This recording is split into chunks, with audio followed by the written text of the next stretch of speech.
एक माझा क्लायंट आहे जो आहे मोमेडियन, पण त्याच्या हातावरती मला पितृदोष दिसत होता. साधे सोपे उपाय सांगितले मी, म्हणजे काही अवघड नाहीये, कुठेही जाऊन पूजा करायची नाहीये, काही अभिषेक करायचा नाही, काही नाही. घरगुती उपाय सांगितले, त्यांना त्याचं सोल्युशन सापडलं. आज त्यांचा दुबईमध्ये एक्सपोर्टचा बिझनेस आहे. पितृदोषावरती साधा सोपा उपाय. 3 पिढ्यांमध्ये काहीतरी दोष असतो. पंजोबांपासून आतापर्यंत काहीतरी घरात अपमृत्यू झालेला असतो. तर विवाह न होणं, न टिकणं किंवा झाल्यास काहीतरी अडथळे येणं, संतती न होणं, उशिरा होणं, झाल्यास जन्मतः त्या संततीमध्ये काहीतरी इश्यू असतो. तुम्ही जिथे राहता तिथल्या ग्रामदेवताला दर रविवारी जाणं. त्याच्यानंतर गाईला हिरवा चारा द्यायचा. आठवड्यातनं एकदा गाईला हिरवा चारा द्यायचा. गव्हर्नमेंट जॉबसाठी ट्राय करत होते. त्यांच्या हातात गव्हर्नमेंट जॉबची रेषा होती, पण तरी पण लागत नव्हतं, कारण त्यांचं गुरुचं बोट खूप छोटं. गुरुचं बोट म्हणजे कुठलं, तर अंगठ्याच्या शेजारचं बोट. मग अशा लोकांना साधे गुरुचे उपाय सांगितले की ते उपायातनं, आता गुरुचे उपाय म्हणजे मी काय सांगतो, तर तुम्ही दत्त महाराज असतील, गजानन महाराज असतील किंवा स्वामी समर्थ असतील, यांच्या मंदिरात जायचंय, पिवळं फुल, हरभरा डाळ आणि गुळ एवढं व्हायचं. बऱ्याच लोकांची करंगळी लहान असते. करंगळी म्हणजे काय, तर बुध म्हणजे काय, तर वाचा आणि व्यापार. बऱ्याच लोकांची करंगळी छोटी असते किंवा वाकडी असते. अशा लोकांना स्वतःचं केलेलं काम दाखवता येत नाही. म्हणजे मी हातावरनं बघतो की नक्की याच्या बिझनेसमध्ये, जॉबमध्ये किंवा एकूणच आयुष्यात अडथळा कशामुळे येतो, आणि मग त्याच्यावरती साधे सोपे उपाय दिले जातात आणि मग लोकांना त्याच्यातनं फायदा होतो. एखादा माणूस आला की माझा बिझनेस चालू आहे पण तो चालत नाही, बिझनेस करतोय मी पण तो चालत नाही, त्याला उपाय काय, तर मग आपण त्याच्या हातामधले प्रॉब्लेम शोधतो आणि मग त्याला सोल्युशन सांगतो. तुम्हाला जर गव्हर्नमेंट जॉब करायचा ना, 23, 24, 25, 18 पासून कधी त्या वर्षातच तुम्ही मार्गदर्शन घ्या. तुमच्या हातात खरंच आहे का, नसेल तर त्याचा मार्ग सोडून द्या. हे गुरुचं बोट आहे. याच्या खाली जर चौकोन असेल, इथे बरोबर चौकोन असतो, तर ती व्यक्ती कन्सल्टंट खूप चांगली बनू शकते. तर अशा व्यक्तींनी कन्सल्टन्सीमध्ये जावं. आयुष्य रेषा आणि मस्तक रेषेमध्ये जर गॅप असेल तर ती व्यक्ती खूप जास्त स्पष्ट वक्ता असते. अशा लोकांनी वकिलीमध्ये जावं. हातावरती भाग्यरेषा जी असते, भाग्यरेषा म्हणजे हे शनीचं बोट आहे, याच्याकडे खालून येणारी कुठलीही रेषा ती भाग्यरेषा. मंगळ आणि भाग्यरेषा याच्यावर कळतं की किती पैसा माणूस कमवू शकतो आणि त्याची आर्थिक स्थिती कशी असेल. विवाह रेषा म्हणजे नातेसंबंधाच्या रेषा. वयाच्या 18व्या वर्षापासून त्या दिसायला लागतात. अफेअर्स असतात किंवा लग्नानंतरचे अफेअर्स असतात, ते सगळे तिथे कळतात. विवाह रेषा म्हणजे फक्त लग्नच होणार आहे का, नाही, पण लग्नाचं वय मात्र त्याच्यावरनं व्यवस्थित कळतं. या वर्षात व्यक्तीचं लग्न होणार आहे, या वर्षी त्याला लग्नामध्ये अडथळे येणार आहेत. तसेच हातावरती तीळ पण येतात आणि जातात. तीळ हे सर्वात जास्त त्रासदायक, तर तो जेवढा जास्त डार्क होईल तेवढा जास्त त्रास देतो आणि त्या आरोग्याचे त्रास जास्त देतो.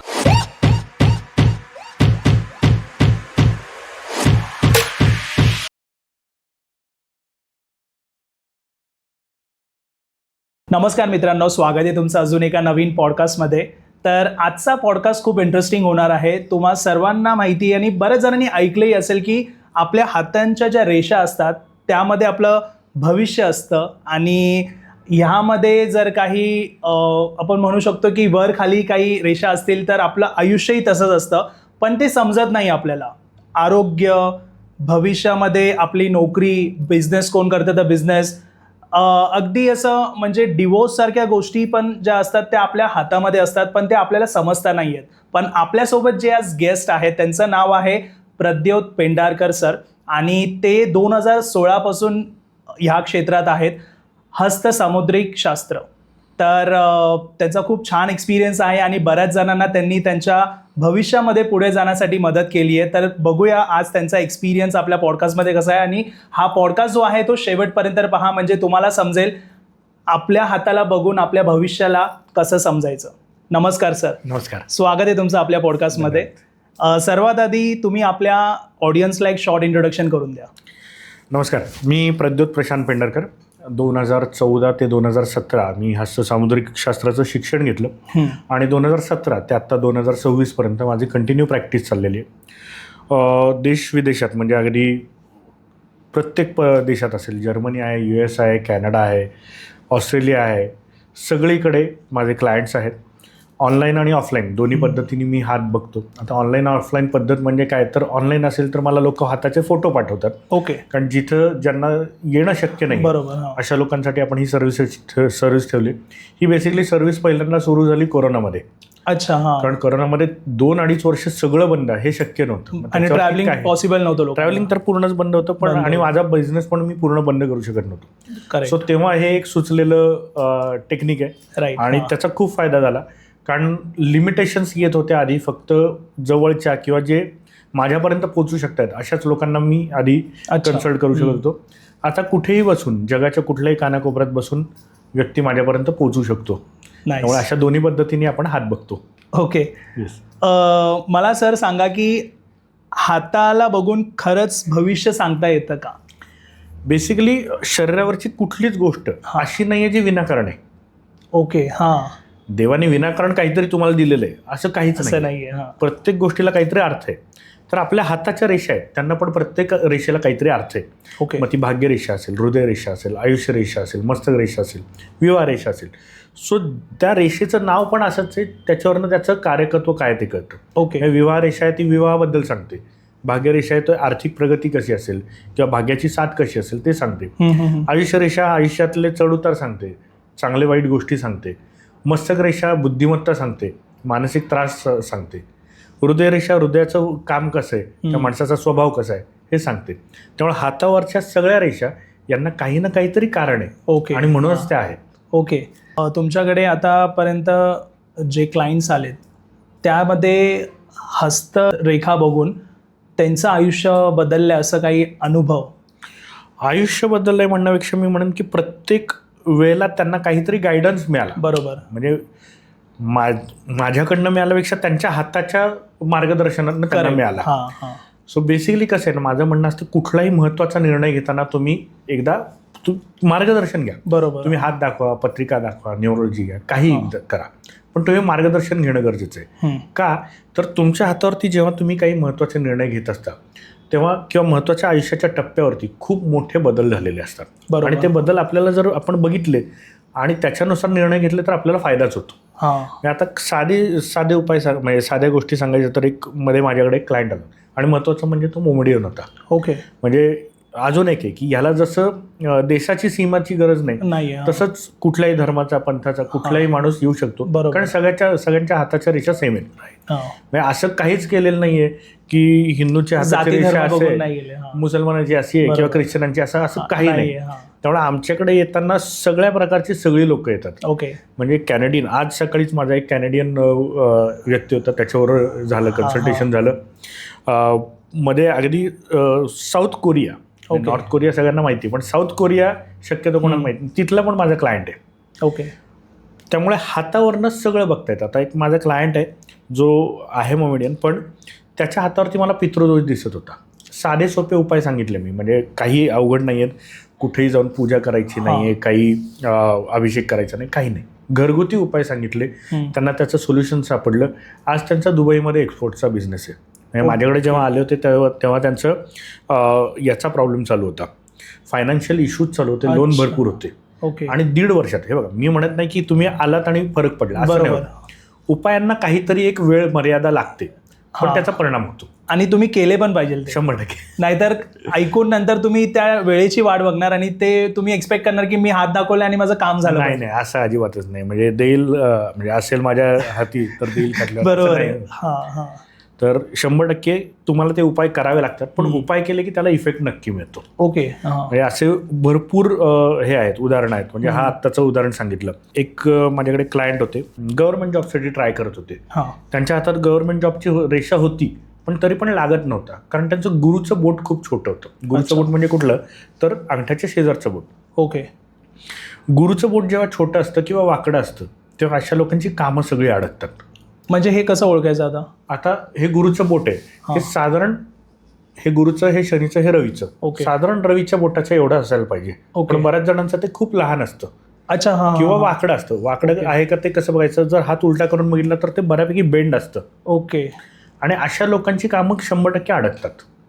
मग अशा लोकांना साधे गुरुचे उपाय सांगितले की ते उपायातनं, आता गुरुचे उपाय म्हणजे मी काय सांगतो, तर तुम्ही दत्त महाराज असतील, गजानन महाराज असतील किंवा स्वामी समर्थ असतील, यांच्या मंदिरात जायचंय, पिवळं फुल, हरभरा डाळ आणि गुळ एवढं व्हायचंय. एवढे फक्त उपाय तुम्ही कंटिन्यू करा, तुमचे कामं जी अडकलेली असतात ते हळूहळू मार्गी लागतात आणि कामं होऊन जातात. अच्छा. ओके. इतके साधे सोपे उपाय असतात, फक्त ते केले पाहिजेत. आणि ते माहिती पडलं काय प्रॉब्लेम काय, म्हणजे कशामुळे गोष्टी अडकतायत, बरोबर, ते कळलं की सोपं होऊन जातं. आता अजून एक एक्झाम्पल सांगायचं तर बऱ्याच लोकांची करंगळी लहान असते. करंगळी म्हणजे काय, तर बुध म्हणजे काय, तर वाचा आणि व्यापार.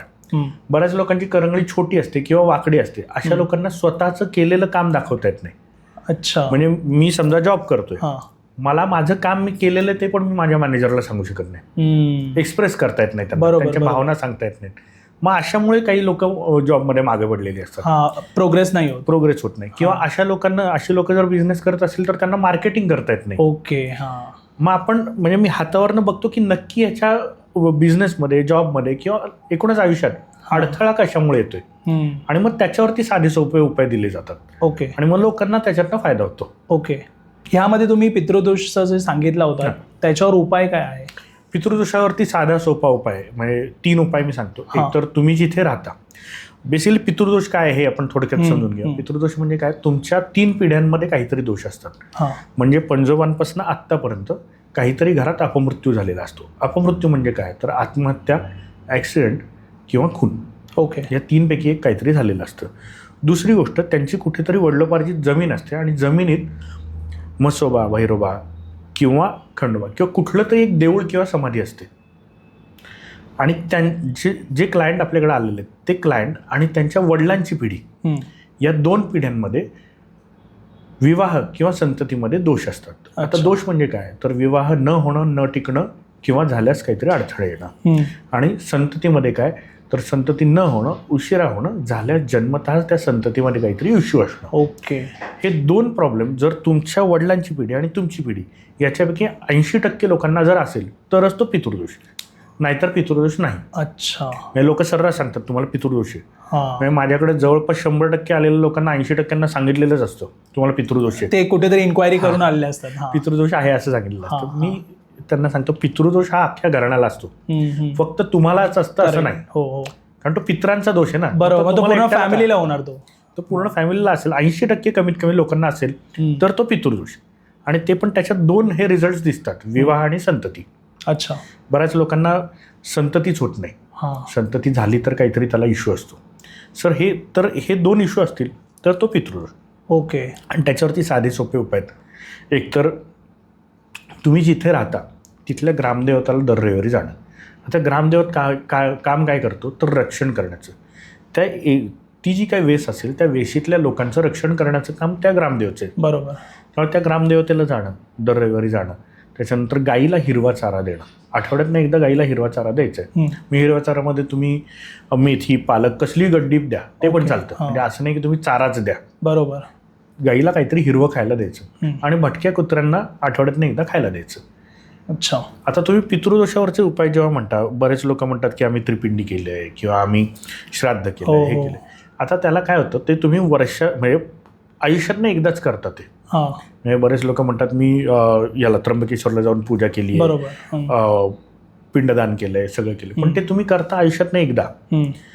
जर तुम्हाला काही त्रास आहे तर तुम्ही फक्त एकदाच औषध घेऊन बरे नाही. त्याला रिकरिंग औषध घेणं गरजेचं आहे. करेक्ट. म्हणून मी हे जे उपाय सांगतो हे दर आठवड्याला करायचं. एवढे केले ना तुम्ही 3 ते 4 महिन्यात तुम्हाला रिझल्ट दिसतो आणि तुम्ही त्यातनं बाहेर पडता. ओके. लगेच पडत नाही पण सुरुवात होते. अडकलेली कामं होत जातात. ओके. आई आणि मुलगा असे दोघं आले होते. आईचं वय साधारण 45 वगैरे होतं आणि मुलाचं 26-27 काहीतरी होतं. त्या दोघांना मिळून बिझनेस करायचा होता. त्यांना स्नॅक्स सेंटर टाकायचं होतं, काहीतरी एकत्र बिझनेस करायचं होतं. त्यांचे मिस्टर मध्येच वारले होते. त्या दोघांना बिझनेस करायचा होता, पण मुलाच्या हातात बिझनेस नव्हता दिसत. अच्छा. आणि आईच्या हातात मात्र बिझनेस होता. त्यामुळे मी त्यांना सांगितलं की बिझनेस जर असेल तर हा आईच्या नावावरती असला पाहिजे. मुलाला करायचं असेल तर करू दे. ओके. पण मुलाचं नाव नाही पाहिजे, नावावर नको. ओके. कारण त्याच्या हातात बिझनेस नाही, त्याच्या हातात जॉब आहे. मग त्याने आईकडे जॉब केल्यासारखं करावं. आपल्याला काय करायचंय, त्यांना जे करायचंय त्याच्यात अल्टरेशन काय करून देता येईल. बरोबर. हा साधा सोपा उपाय सांगितला. आज ते मस्त त्यांचा व्यवसाय चालू आहे. ओके. पण जर मुलाच्या नावाने व्यवसाय केला असता तर तो नक्की बुडला असता. पण असं बाकीच्यांच्या पण सोबत होत असेल ना. आता मला नाही माहिती हस्तरेषाबद्दल आणि मी बिझनेस ओपन केलाय. 100% होतंय. म्हणजे पण नंतर मला प्रॉब्लेम येतो आणि मला कळतच नाही की माझा बिझनेस का नाही चालत आहे. आता याच्यासाठी आपण एक खूप छान हे ठेवतो की बिझनेस तुम्हाला करायचा आहे ना, तर तुम्ही कुठल्या गोष्टी करायच्या आहेत आणि कुठल्या गोष्टी टाळायच्या आहेत. ओके. म्हणजे फक्त बिझनेस करा का तर असं नाही सांगत. बिझनेसमध्ये या गोष्टी तुमच्या चांगल्या आहेत आणि या वाईट आहेत. जर या वाईटवर तुम्ही काम करणार असाल तरच तुम्ही बिझनेसमध्ये जा, नाहीतर नका जाऊ. अच्छा. जसं मग सांगितलं की लोकांची करंगळी लहान असेल, करंगळी म्हणजे बुध लहान असेल तर त्या लोकांना मार्केटिंग नाही जमत. अशा लोकांनी सरळ मार्केटिंगसाठी जर माणूस ठेवला तरच त्यांनी धंदा करावा, नाहीतर धंदा करू नये. बरोबर आहे. तुम्हीच नका करायला जाऊ दे. नाहीच करायचं, नाहीच जमणार आहे, जमणारच नाही. त्यामुळे तुम्ही काय गोष्टी करायच्या आहेत आणि काय नाही हे आपण तिथे सांगतो. बरोबर बरोबर. मग एखादा माणूस आला की माझा बिझनेस चालू आहे, मला म्हणजे बिझनेस करू का असा प्रश्न नाही, माझा बिझनेस चालू आहे पण तो चालत नाहीये, बिझनेस करतोय मी पण तो चालत नाही, त्याला उपाय काय, तर मग आपण त्याच्या हातामधले प्रॉब्लेम शोधतो आणि मग त्याला सोल्युशन सांगतो. ओके. सो हे असे सोल्युशन केल्यानंतर चालू बिझनेस त्याच्यामध्ये ग्रोथ चांगली मिळते. Right right right. आता मध्ये एक क्लायंट आला होता, त्याला गव्हर्नमेंट जॉबच करायचा होता पण नव्हता त्याच्या हातामध्ये आणि वय जवळपास 32 झालं होतं त्याचं. अच्छा. म्हणजे जवळपास त्याचं शिक्षण संपलं होतं 24व्या वर्षी. 24 ते 32 त्यांनी काहीच केलं नाही, फक्त गव्हर्नमेंट जॉबची तयारी केली. ओके. आणि 32व्या वर्षी माझ्याकडे आल्यानंतर कळलं हातात गव्हर्नमेंट जॉबच नाही आहे. म्हणजे इतके वर्ष त्याच्या लाईफचे वेस्ट झाले, आयुष्य महत्वाची वर्ष वाया गेली. त्यामुळे मी कायम सांगतो की तुम्हाला जर गव्हर्नमेंट जॉब करायचा ना, तुम्ही 23, 24, 25, 18पासून कधी त्या वर्षातच तुम्ही मार्गदर्शन घ्या. तुमच्या हातात खरंच आहे का गव्हर्नमेंट जॉब ते कळेल, नसेल तर त्याचा मार्ग सोडून द्या. त्या मार्गातच जाऊन तुम्ही वाट बघून तुमचं आयुष्य नका वाया घालू. बरोबर, कारण तुमचा टाइम जो आहे महत्वाचा तो तिथे चाललाय. महत्वाचा टाइम म्हणजे ह्याच वेळात बेसिकली माणूस ग्रो होत असतो आणि एक बेस तयार करू. हो बरोबर. सो तोच होत नाही त्यांचा. आणि मग 32 नंतर जॉब करणं, परत मग लग्न आलं, मग मुलं, मग हे सगळं तिथून पुढे सगळं डिले होत सगळंच. हो.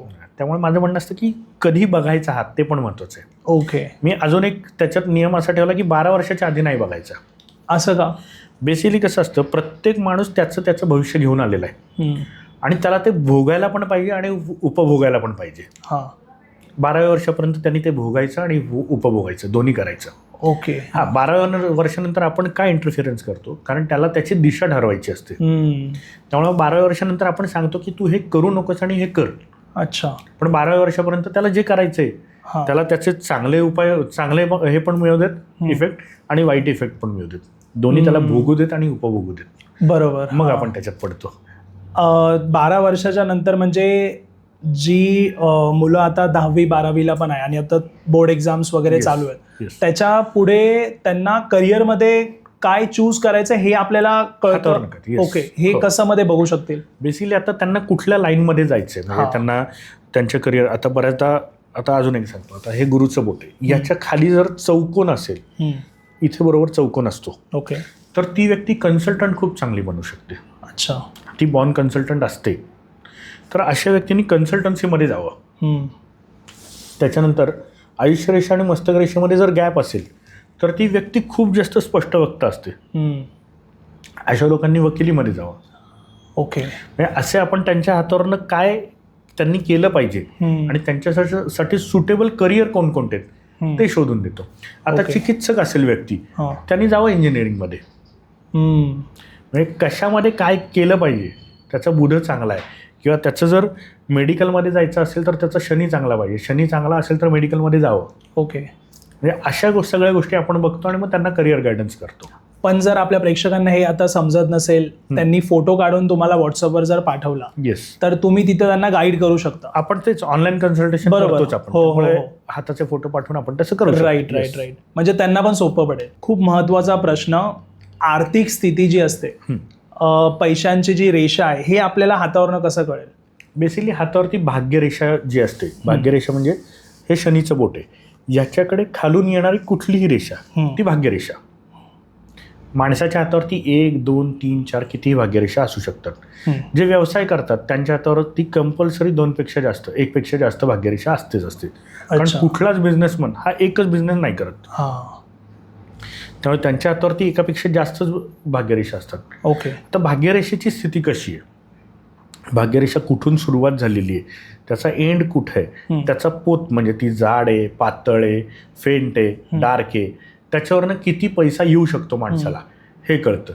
आणि दुसरं म्हणजे त्याचा मंगळ किती स्ट्रॉंग आहे. मंगळ का, तर मंगळ ठरवतो की किती रिस्क घेऊ शकतो. अच्छा. जेवढा जास्त रिस्क तेवढा जास्त पैसा माणसाला मिळतो. ओके. त्यामुळे मंगळ आणि भाग्यरेषा याच्यावरनं कळतं की किती पैसा माणूस कमवू शकतो आणि त्याची आर्थिक स्थिती कशी असेल, हे सगळं याच्यावरनं कळतं. अच्छा. प्रेम संबंध आणि लग्नाचं जे रेषा असते हे कसं ओळखता येतं? आता विवाह रेषा ही म्हणजे लगेच लग्नच असं नाही, कारण विवाह रेषा एकापेक्षा जास्त असतात. बरं, विवाह रेषा म्हणजे इथे करंगळी आणि हृदयरेषेच्या मध्ये असणाऱ्या रेषा. अच्छा. आणि 90% लोकांना ती एकापेक्षा जास्तच असते. ओके. हां. त्यामुळे विवाह रेषा म्हणजे लगेच लग्नच असं नाही. विवाह रेषा म्हणजे नातेसंबंधाच्या रेषा. ओके. बऱ्याचदा वयाच्या 18व्या वर्षापासून त्या दिसायला लागतात. तर अफेअर्स असतात किंवा लग्नानंतरचे अफेअर्स असतात, ते सगळे तिथे कळतात. त्यामुळे विवाह रेषा म्हणजे फक्त लग्नच होणार आहे का नाही, पण लग्नाचं वय मात्र त्याच्यावरनं व्यवस्थित कळतं की या वर्षात व्यक्तीचं लग्न होणार आहे, या वर्षी त्याला लग्नामध्ये अडथळे येणार आहेत, या वर्षीमध्ये त्याचं लग्न परत नीट होणार आहे. या सगळ्या गोष्टी विवाह रेषा आणि आयुष्य रेषेच्या कॉम्बिनेशनवरनं कळतं. अच्छा. म्हणजे एक्स्ट्रा मॅरिटल अफेअर पण जे असतात ते पण आपल्याला समजतं, सगळं कळतं. कधी होणार आहे की झालंय. मध्ये माझ्याकडे एक US ची क्लायंट होती, तर तिच्या हातावरती क्लिअर कळत होतं की या वर्षात एक्स्ट्रा मॅरिटलचे चान्सेस आहेत. ओके. आणि ती लग्न कधी होईल हा प्रश्न माझ्याकडे घेऊन आली होती. अच्छा. मी त्यांना सांगितलं लग्न या वर्षी होईल, पण तुम्हाला काळजी घ्यायची आहे एक्स्ट्रा मॅरिटल अफेअरची, कारण त्याच्यामुळे तुमच्या आयुष्यामध्ये त्रास दिसतात. ओके. त्यामुळे मी त्यांना सांगितलं ह्या वर्षी काळजीच घ्यायची, अजिबात तुम्ही बाकी काही गोष्टींकडे जायचं नाही. तेवढं 1-1.5 वर्ष काळजी घ्या, प्रॉब्लेम येणार नाहीत. तो टाइम पिरियड पण असतो म्हणजे. अच्छा. म्हणजे बरोबर आहे, म्हणजे तिथे जर प्रिकॉशन घेतलं तर आपलं लाईफ स्टेबल आहे नंतर. राईट. पण आता हे जे हातातले रेषा असतात, मी ऐकलं की हे चेंज पण होत असतात. मग ते चेंज झालं की मग आपलं परत लाईफ चेंज होते की हे कसं असतं? नाही, बेसिकली कसं आहे ना, हातावरच्या प्रमुख रेषा कधीच बदलत नाहीत. प्रमुख रेषा म्हणजे कुठल्या? भाग्यरेषा, हृदयरेषा, मस्तकरेषा, आयुष्यरेषा आणि विवाह रेषा. या 5 रेषा कधीही बदलत नाही. रेषा बदलतात का? तर हो. कुठल्या बदलतात? ज्या प्रभाव रेषा आहेत. प्रभाव रेषा म्हणजे काय? या रेषांवरती आलेल्या छोट्या मोठ्या रेषा. ओके. ते येतात जातात, पण त्यांना प्रभाव रेषा का म्हणतात? कारण त्या प्रभाव पाडण्यासाठी आलेल्या असतात. जसं शनी टाइम असतो. येस. म्हणजे जे तुम्ही जर पत्रिका बघायला गेलात तर दशा महादशा जसं असतात तशा याच्यावरती प्रभाव रेषा येतात. म्हणजे समजा आत्ता मला दिसतंय की याच्या आयुष्यात आर्थिक प्रॉब्लेम कधीच नाहीये, पण ते पुढे जाऊन काही वर्षांनी येऊ शकतात, कारण त्याचा निर्णय जर चुकीचा एखादा घेतला असेल, म्हणजे त्याच्यात बिझनेस नाहीये त्याच्या हातात, त्याला सांगितलं की बिझनेस नको करू, तरी पण असतं काही जणांना मला करायचं आहे. बरोबर बरोबर. आणि ते करतात. मग तेव्हा बरोबर ती भाग्यरेषेला आडवी लाईन आलेली असते आणि तेव्हा लॉस होतो. त्यामुळे ती प्रभाव रेषा येते आणि जाते. ओके. प्रभाव रेषा चांगली पण असते आणि वाईट पण असते. अच्छा. तसेच हातावरती तीळ पण येतात आणि जातात. बरोबर. तीळ हे सर्वात जास्त त्रासदायक, प्रभाव रेषेपेक्षा त्रासदायक हे तीळ. आणि तीळ जर आला अचानक, जन्मतः असेल तर अडचण जास्त येत नाही, पण आला तर तो जेवढा जास्त डार्क होईल तेवढा जास्त त्रास देतो आणि त्या आरोग्याचे त्रास जास्त देतो. ओके. आणि जसं जसं फेंट होईल तसे त्या आरोग्याचे त्रास कमी होतात. मग हे पण स्पेसिफिक जागेवरती असे हातावर वगैरे, म्हणजे ज्या ग्रहावरती तीळ आहे किंवा ज्या रेषेवरती तीळ आहे त्या रेषेचा किंवा ग्रहाचा त्रास तो देतो. म्हणजे फॉर एक्झाम्पल शनीचा असेल, शनीवरती तीळ आला तर पोटाचे त्रास देणार. ओके. रविवरती तीळ आला तर डोळ्याचे किंवा हृदयाचे त्रास देणार. त्याच्यानंतर गुरुचा आला तर डोक्याच्या याला त्रास देणार. असे जिथं तो तीळ येईल त्या ऑर्गनचा तो त्रास देतो. अच्छा. आपलं आरोग्य जे असतं ह्याबद्दल पण आपल्याला हातावर समजतं की? खूप जास्त समजतं. ओके. हे कसं सांगतो. आता खूप साधं सोपं आहे, म्हणजे तुमचे प्रेक्षक पण ते आरामात स्वतः घरी बघू शकतील असं आहे. अच्छा. आता हे मधलं बोट आहे. मधलं बोट हे शनीचं बोट आहे. शनीचं बोट हे पोट किंवा स्त्रियांमध्ये गायनोकॉलॉजिकल इश्यूज. म्हणजे तुम्ही कधी बघा, हे वरचं जे पेर आहे ते बऱ्याचदा वाकडं असतं. बऱ्याच लोकांचं हे पेर वाकडं असतं. अशा लोकांना पोटाचे किंवा गायनोकॉलॉजिकल इश्यूज असतातच असतात. ओके. PCOD असेल की PCOS असेल, हे असतातच असतात.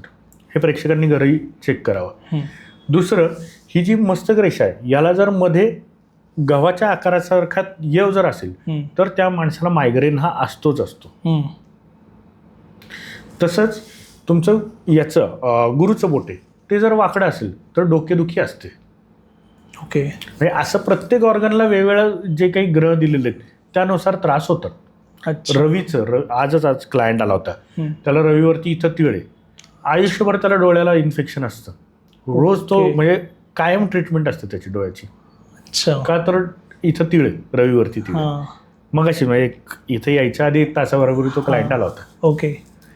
मग त्यांना उपाय काय? म्हणजे हे बघा, आता बेसिकली कसं आहे, मेडिकल ट्रीटमेंट ही घ्यायची, बरोबर, त्याला इलाज नाही, ते चालू ठेवायचे. येस. पण त्याला सप्लिमेंट म्हणून ज्या ग्रहाचा तो त्रास आहे त्या ग्रहाचे उपाय करायचे. म्हणजे आता रवीचे उपाय साधे सोपे आहेत. रोज सकाळी सूर्याला अर्घ्य द्यायचं. अर्घ्य देताना एक श्लोक सांगतो मी. आदित्यस्य नमस्कारान ये कुर्वन्ति दिने दिने आयु प्रज्ञा बलम वीरम तेजस तेशांचे जायते. हा श्लोक म्हणायचा आहे. आणि दुसरी गोष्ट, सूर्योदयानंतर पहिल्या तासात कमीत कमी 20 मिनिटं चालायचे. ओके. हे तुमच्या रवी आणि शनीसाठी हा उपाय. हे असे उपाय मी सांगतो साधे सोपे. अच्छा. जर गुरुवरती असेल तर गुरुचा उपाय जो मगाशी सांगितला. बरोबर. हा. इतके साधे सोपे उपाय करायचे जे सप्लिमेंट म्हणून यूज होतात. आपण आरोग्याविषयी चर्चा करत होतो. त्यामध्ये आपले जे प्रेक्षक आहेत, बऱ्याच लोकांना काही ना काही आरोग्याच्या समस्या आहेत. तर बेसिक कसे काय रेमेडीज आहेत जे आरोग्यासाठी ते डेली करू शकतात? आता बेसिकली याच्यात कसं ना, सर्वात महत्त्वाची एक गोष्ट आहे की घरात आजारपण जर असेल, म्हणजे बऱ्याचदा असं होतं, मला क्लायंट विचारतात की आमच्या घरात सगळ्यांनाच आजारपण आहे. त्यांना एक साधा सोपा उपाय सांगतो मी. रोज घरात तुम्ही जेव्हा फरशी पुसता तेव्हा पाण्यामध्ये चिमूटभर हळद टाका. आणि जे तुमचे टॉयलेट बाथरूम आहेत त्याच्यामध्ये काचेच्या बाऊलमध्ये खडे मीठ ठेवायचं. आणि ते दर अमावस्याला बदलून टाकायचं. ते काळं पडतं, कारण तिथली जी निगेटिव्हिटी असते ती सगळी ॲब्झॉर्ब करतं. ते काळं पडतं. दर अमावस्याला ते फ्लशमध्ये टाकून द्यायचे. ते घरात आणायचं नाही, फ्लशमध्ये आणायचं, तिथंच तो बॉल धुवायचा आणि नवीन खडेमीठ तिथंच भरून ठेवायचं. ओके. ते घरात आणायचं नाही. हे 2 साधे उपाय करायचे. आणि अजून एक उपाय, बऱ्याचदा लोक म्हणतात की आम्हाला नजर लागते, राईट, किंवा लहान मुलांना पटकन नजर लागते, ते रडतात.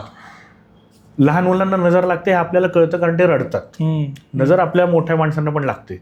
मग आपल्यामध्ये ते कसं दिसून येतं तर खूप जास्त गर्दीमध्ये जाऊन आलं की डल पडणं, थकून जाणं, गळून जाणं. हे जे उपाय आहेत हे किंवा हे जे सिम्पटम्स आहेत हे नजर दोष. ओके. याच्यावरती साधा सोपं रेमेडी आहे. आपण जसं उठणं लावून आंघोळ करतो तसं खायचं मीठ लावून आंघोळ करायची. ओके. अंगावरनं पूर्ण पाणी घ्यायचं, खायचं मीठ चोळायचं अंगाला आणि परत पाणी घ्यायचं. अच्छा. बेसिकली याने आपला ऑरा सगळा क्लीन होतो आणि सगळी निगेटिव्हिटी निघून जाते.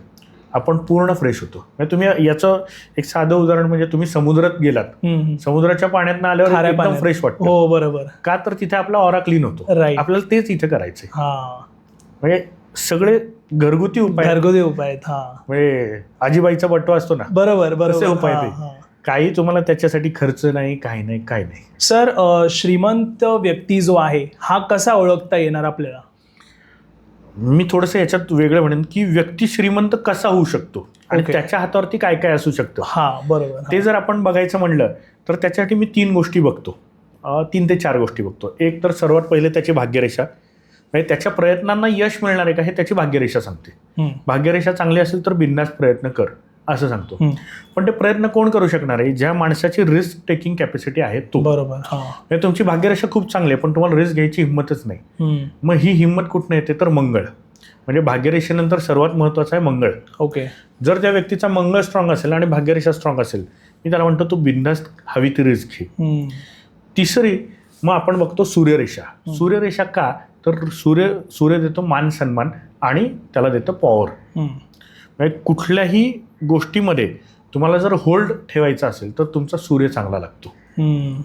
आणि सर्वात शेवटी येतो मग बुध, कारण बुध आहे वाचा आणि व्यापाराचं कारकत्व. ओके. त्यामुळे मग आपण 4 गोष्टी बघतो, मंगळ, बुध, रवी आणि भाग्यरेषा. मग ह्याच्यात जे कमी असेल किंवा ज्याच्यात प्रॉब्लेम असेल त्याच्यावरती आपण त्याला काम करायला सांगतो. ओके.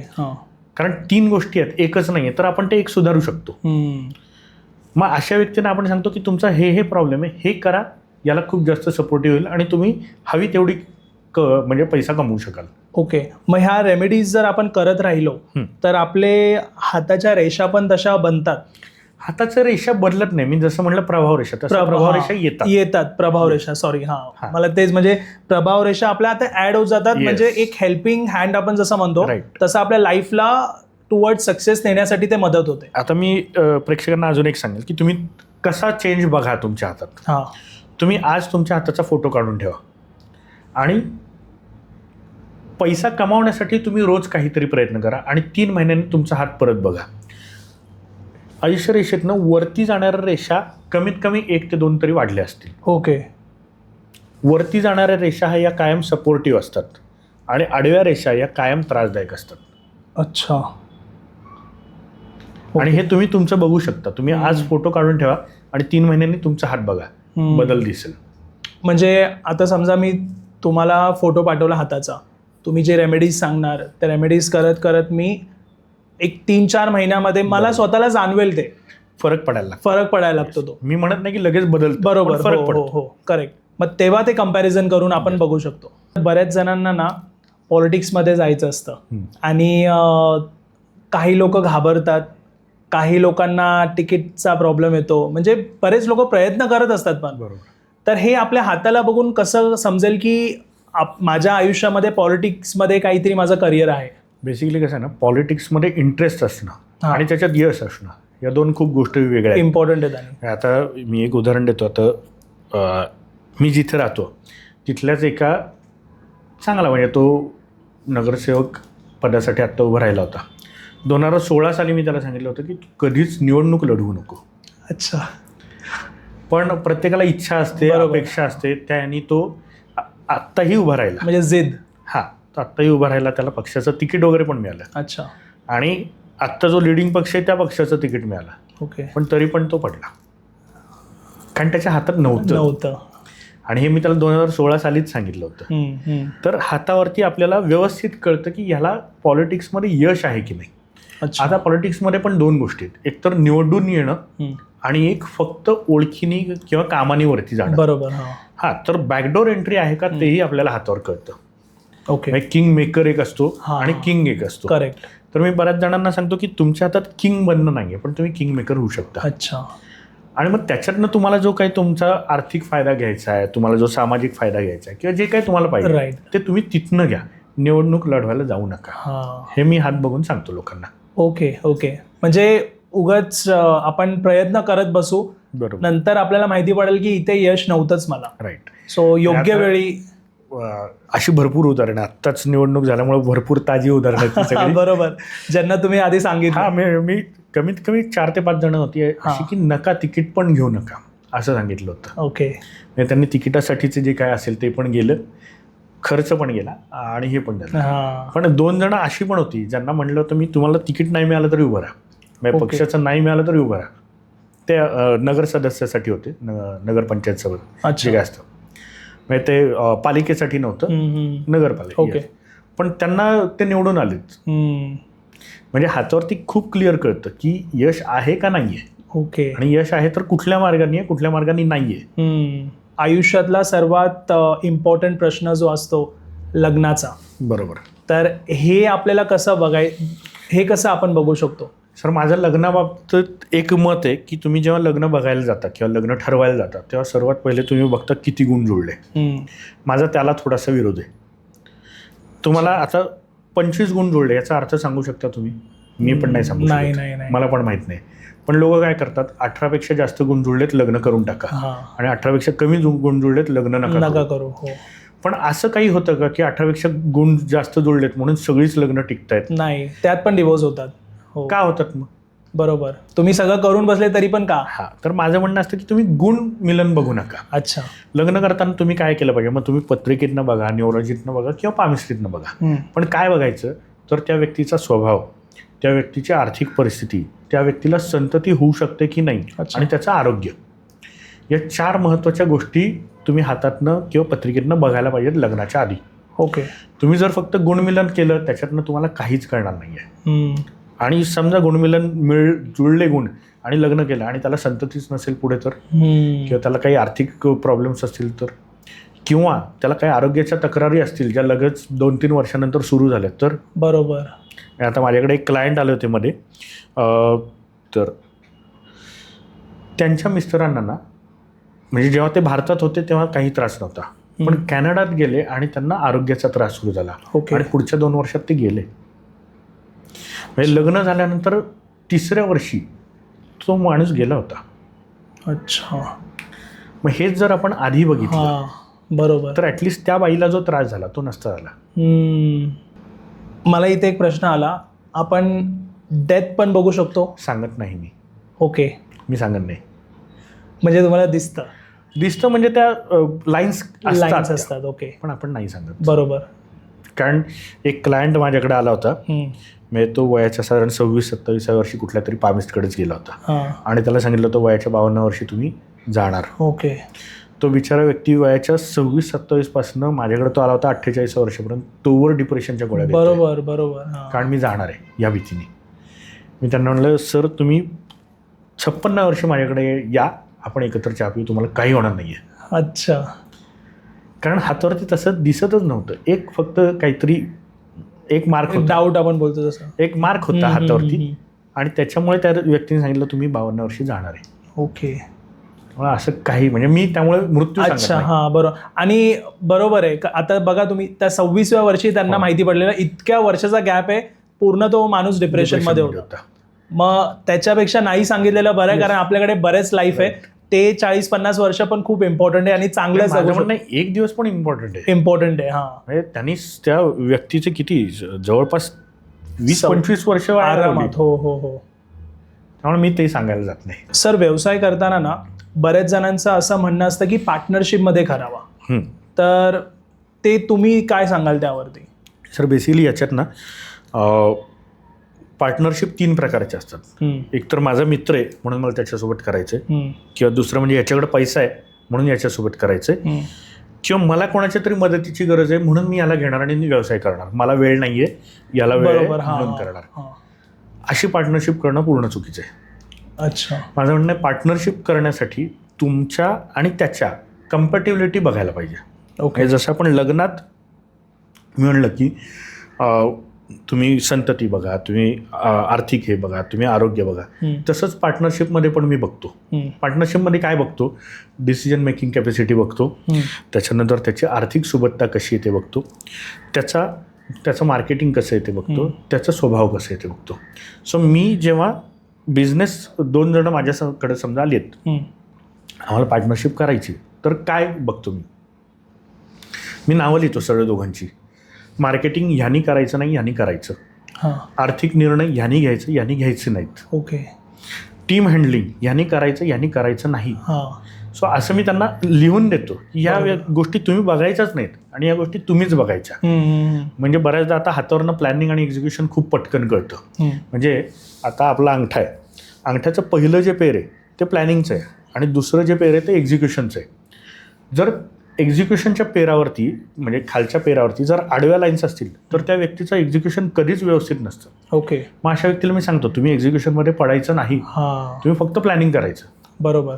हां, एक्झिक्युशन सुधारण्यासाठी उपाय आहेत का? उपाय आहेत, पण जन्मताच जर त्याला एक्झिक्युशन नाही आहे तर ते असं अचानक नाही येऊ शकत. बरोबर बरोबर. हां, त्याने नाही पडायचं. किंवा मग प्लॅनिंगच्या याच्यावरती समजा आडवी लाईन आहे किंवा तिथं तीळ आहे तर त्या व्यक्तीने प्लॅनिंगमध्ये जायचं नाही, त्याने फक्त एक्झिक्युशन. आता अशी लोक काय असतात माहिती आहे, तुम्ही मला काही काम सांगा मी कसंही करून ते करणार. ओके. अशी लोक त्यांचं एक्झिक्युशन खूप चांगलं असतं, मग अशांना एक्झिक्युशनच द्यायचं. बरोबर. म्हणजे मग बिझनेस तुमचा तसा ग्रो होतो. Correct correct. त्या दृष्टीने बघितलं तर खूप छान बिझनेस होतो. हां. तर सर तुम्ही खूप छान रेमेडीज पण सांगितल्या आपल्या पॉडकास्टमध्ये आज, ज्याची आपल्या प्रेक्षकांनाही मदत होईल.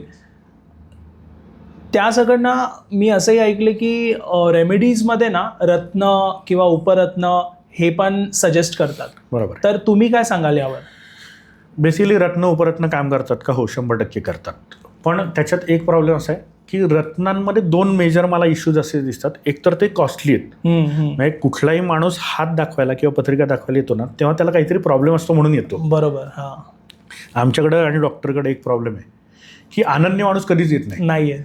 आमच्याकडे त्रासलेला माणूसच येतो. बरोबर. मग त्याला जर रत्न सांगितलं, रत्नाचं आता काय होतं ना, समजा पाचू आपण घेतला फॉर एक्झाम्पल, एक पाचू जातो 10,000 ते 12,000ला. त्याला जर सोन्याची अंगठी करायची तर आता सोन्याचा रेट जो झालाय त्याच्यानुसार जवळपास 90,000 रुपये आरामात. म्हणजे 1,00,000 रुपये जवळपास त्याला खर्च येणार अंगठीसाठी. म्हणजे आधीच तो माझ्याकडे त्रासात आलेला आहे, त्याला मी 1,00,000चा उपाय सांगायचा. बरोबर. ते मलाच पटत नाही. त्याच्यापेक्षा मी काय सांगतो, त्यालाच एक सबस्टिट्यूट म्हणून काय तर त्याचं उपरत्न, जेडचं ब्रेसलेट, ते 850 रुपयाला मिळतं. ओके. हे बघा, काम पाचू आणि जेड याच्यात प्रचंड फरक असणार आहे. ओके. पण आत्ता तुम्ही माझ्याकडे काय आलाय, तुम्ही आत्ता माझ्याकडे आलेला आहे माझं काहीच होत नाही म्हणून, मग मी तुम्हाला कुठल्या लेवलपर्यंत नेणार आहे? सुरुवात होणार. सुरुवात होण्यासाठी मी उपरत्न सजेस्ट करतो. राईट. तुमची तुमची सुरुवात झाली की तुम्ही माझ्याकडे परत या, मग मी तुम्हाला अजून हायर रेंजचे जे ते मी सांगतो.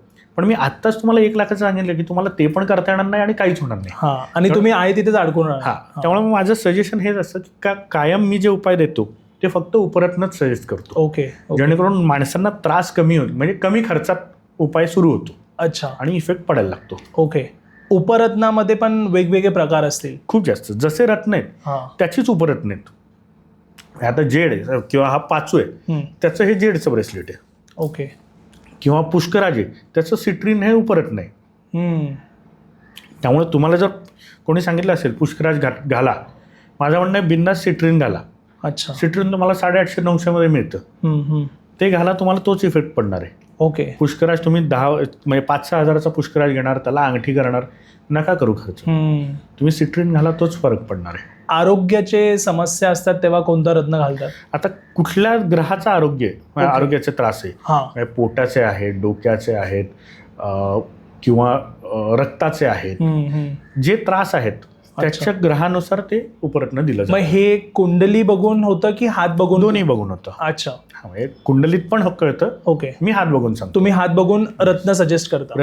रत्न नाही करत मी, उपरत्न सजेस्ट करता. बरोबर.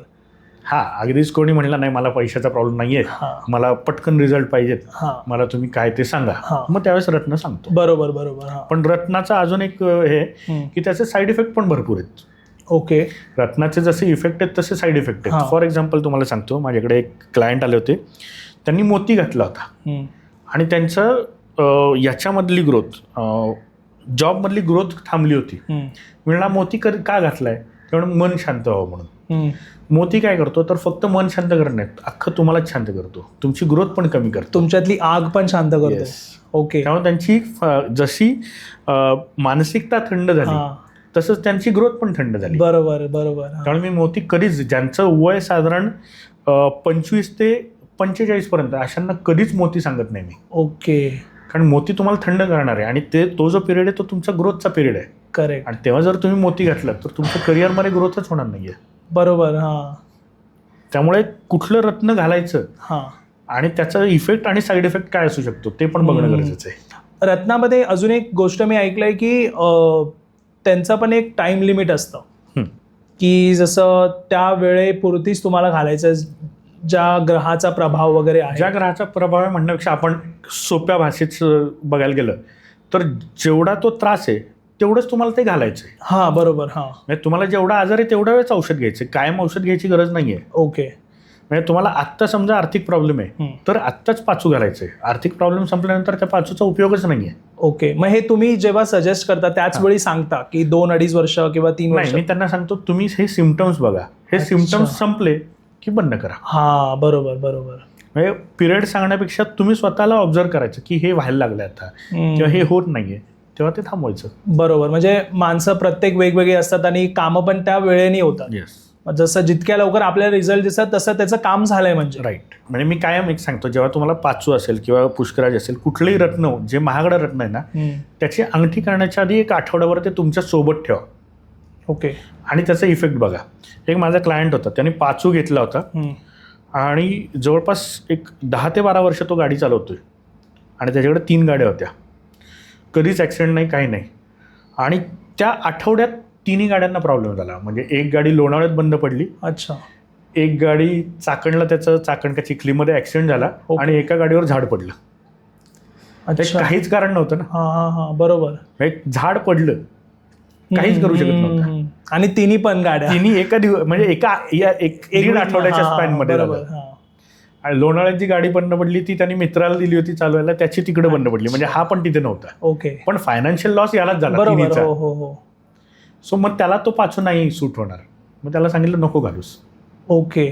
म्हणजे आपल्याला वाटतं की बाबा माझ्या मित्राने हे घातलंय म्हणून मी पण हे घालावं, खूप चुकीचं येते. आणि सर्वात महत्वाचं हे होतं हिऱ्याच्या बाबतीत. अच्छा. हिरा लोकांना आवडतो म्हणून ते घालतात, पण हिरा पण एक रत्न आहे. ओके. हिरा तुमचा शुक्र मजबूत करतो आणि बऱ्याचदा मग शुक्र मजबूत झाला की तुम्हाला खूप जास्त लक्झरीला आवडायला लागते, मला लॅविश लाईफ पाहिजे असं होतं. आणि जर त्याच्या हातात तेवढं लॅविश लाईफ नसेल तर मानसिक त्रास वाढतात. ओके. डिप्रेशन वगैरे मग हे स्टार्टच होतात. म्हणजे त्यामुळे मग तुम्ही कुठलं रत्न घालताय, Okay. का घालताय, त्याचं इफेक्ट काय, त्याचा साईड इफेक्ट काय, हे बघणं खूप गरजेचं आहे. माझा एक क्लायंट आहे, त्याच्या वडिलांच्या ना जवळपास 4 ते 5 फॅक्टरीज आहेत. पण तो मुलगा माझ्याकडे आला होता मला बिझनेसच जमत नाही म्हणून. वडिलांच्या पिढीनंतर याच्याकडे बिझनेस आला. वडील पण होते, म्हणजे असं नाही की वडिलांनी सोडला होता, पण ह्याला जेव्हा बिझनेस हँडओव्हर करत होते तेव्हा याला बिझनेसच जमेना. अच्छा. तो माझ्याकडे आला, हात दाखवला. 2 गोष्टी होत्या. एक तर त्याचा गुरु स्ट्रॉंग होता. गुरु काय करतो तर तुम्हाला विरक्ती देतो. गुरु विरक्ती देतो म्हणजे काय, तर हे जे सगळं मटेरियलिस्टिक लाईफ म्हणजे पैसा असेल किंवा पोझिशन असेल याच्यापासून तो दूर नेतो. त्याचा गुरु स्ट्रॉंग होता, प्लस त्याने पुष्कराज घातला होता. ओके. म्हणजे गुरु अजून जास्त स्ट्रॉंग केला त्यांनी. त्यामुळे त्याला व्यवहार ज्ञान त्याचं एकदमच कमी झालं होतं. अच्छा. आणि त्याला व्यवहारातल्या गोष्टीच समजेना. म्हणजे तो जाऊन चांगलं बोलत होता, लोकांनाच खूप चांगलं हँडल करत होता, कारण गुरु म्हणजे लोकांना हँडल करणं. बरोबर. तो लोकांशी खूप चांगला वागत होता, पण बिझनेसचे डिसिजनच त्याला घेता येत नव्हते आणि त्याचे घेतलेले सगळे डिसिजन चुकत होते. मग तो माझ्याकडे हात दाखवायला आल्यानंतर मी सांगितलं की हा पुष्कराज काढून ठेव. पुष्कराज काढल्यानंतर त्याचा व्यवसाय लगेच सुरू नाही झाला चांगला, पण ऍटलीस्ट रुळावर आली गाडी. बरोबर. म्हणजे पुष्कराज हा कधीच व्यवसाय करणाऱ्यांनी खरं तर घालू नये. हा, तुमचा गुरु बिघडलाय तर घाला सपोर्टसाठी, पण तुमचा गुरु चांगला आहे आणि तुम्ही पुष्कराज घालताय तर ते त्रासदायक आहे. ओके. ओके. हे बघ, कुठलंही रत्न घालायचं असेल, उपरत्न घालायचं असेल, त्याचा इफेक्ट आणि साईड इफेक्ट हा बघणं गरजेचंच आहे. आता एक सध्या खूप एक फॅड निघालंय, पायराईटचं ब्रेसलेट घालायचं मग पैसा भरपूर येतो. हो बरोबर. किंवा मनी मॅग्नेट म्हणून ते मनी मॅग्नेट. हो. सर्वात महत्वाचं, पायराईट हा एक विषारी धातू आहे. ओके. म्हणजे तुम्ही रॉ पायराईट हे कधीच अंगावरती घालू नये. तुम्ही कुठलंही ब्रेसलेट पायराईटचं कोणाकडनंही घ्या, ते जर तुम्ही थोडं खरडून बघितलं ना, खाली ते पायराईट नसतं, वरती फक्त पायराईटचं कोटिंग असतं. कारण पायराईट हे विषारी धातू आहे, त्यामुळे तो बॉडीवरती घालायचाच नाही. बरोबर. पण लोक म्हणतात मी पायराईटचं ब्रेसलेट घातलंय आता मला पैसे सुरू, असं नाही होत. ओके. त्यामुळे पायराईटच्या ऐवजी तुम्ही जेडचं ब्रेसलेट घाला, तुम्हाला जास्त पैसा येईल. जेडचं. अच्छा. पण ते पण आपल्याला बघूनच घालायचं. अर्थात बघूनच. गरज आहे का ते बघ. गरज आहे का. हा बरोबर. पण काय सध्या मार्केटिंगचं जग आहे, त्यामुळे एकाने कोणी काढलं ना की हे ठेवलं की खूप जास्त पैसा येतो. राईट. हा, पायराईटचा फायदा आहे का? हो, पण ते पायराईट घरात किंवा ऑफिसमध्ये ठेवला तर फायदा. बरोबर. तुम्ही ते अंगावरती घालायचं नाही. करेक्ट. कारण तुम्ही जेव्हा ते घालून आंघोळ करता ना, त्याचं पाणी बॉडीवरती जातं, ते विषारी आहे. बरोबर आहे. त्यामुळे ह्या खूप छोट्या मोठ्या गोष्टी असतात. माझ्याकडे लोक येतात आणि मला पायराईटचं ब्रेसलेट द्या सांगतात किंवा मनी मॅग्नेट ब्रेसलेट द्या. अच्छा. माझं सर्वात महत्त्वाचं एक कायम सांगणं असतं की कुठलंही मनी मॅग्नेटमध्ये काय आहे, जर 4 ते 5 खड्यांचं ते मिश्रण आहे. तुम्हाला जर ताप आलाय तर तुम्ही तापासाठीच औषध घ्या ना. राईट. तुम्ही तापासाठी पण घेणार, सर्दीसाठी पण, खोकल्यासाठी पण घेणार, अंगदुखीसाठी पण घेणार, असं सगळ्यात नाही होऊ शकत ना. डॉक्टर पण देताना तुम्हाला सर्दीसाठी वेगळं औषध देतात, खोकल्यासाठी वेगळं औषध देतात, तापासाठी वेगळं देतात. असं म्हणत नाही ना एकच गोळी घ्या सगळं बरं होईल. बरोबर. मग तुम्ही एकच ब्रेसलेट सगळ्यासाठी कसं घालू शकता? म्हणजे माझं म्हणणं आहे, ब्रेसलेटमध्ये कमीत कमी 21 मणी असले पाहिजेत. ओके. आणि तुम्ही 4-4 मणी प्रत्येकाच्या टाकून देताय, त्याने इफेक्ट नाही होत. राईट. तुम्ही मनी मॅग्नेट ब्रेसलेट म्हणून इतकं त्याचं मार्केटिंग चालू आहे, आणि त्याच्यात 4 मण्यांचा संच आहे. त्याच्यात सिट्रीन आहे म्हणजे गुरुचं आहे, पायराईट आहे, त्याच्यात ग्रीन अव्हेंचुरियन आहे बुधसाठी, आणि त्याच्यात अजून एक जेड आहे. असे 4 काहीतरी आहेत त्याच्यात. नाही फरक पडत, कारण तुम्ही एक कुठलं व्यवस्थित घेतच नाहीये, सगळं अर्धवट आहे. म्हणजे एक ना धड भाराभर चिंध्या असं ते आहे, त्यामुळे त्याचा फायदा होत नाही. तुमचा नंबर डिस्क्रिप्शन मध्ये मेन्शन करतो. ह्या पॉडकास्ट नंतर बरेच आपले प्रेक्षक आहेत ज्यांना प्रश्न पडलेत, हात बघून पण त्यांना भविष्यामध्ये काय होणार आहे ह्याची एक उत्सुकता आहे, कारण हा विषय आपल्या पॉडकास्टवरती पहिल्यांदा आहे. सो मी नंबर तुमचा मेन्शन करतो, आपले प्रेक्षक तुम्हाला कॉन्टॅक्ट करतील. आणि थँक्यू सो मच, तुम्ही इतका छान विषय आज आपल्या पॉडकास्टवर घेऊन आलात. Thank you so much. धन्यवाद. तुम्हाला हा पॉडकास्ट आवडला असेल तर लाईक, शेअर आणि चॅनलला सबस्क्राईब नक्की करा. धन्यवाद.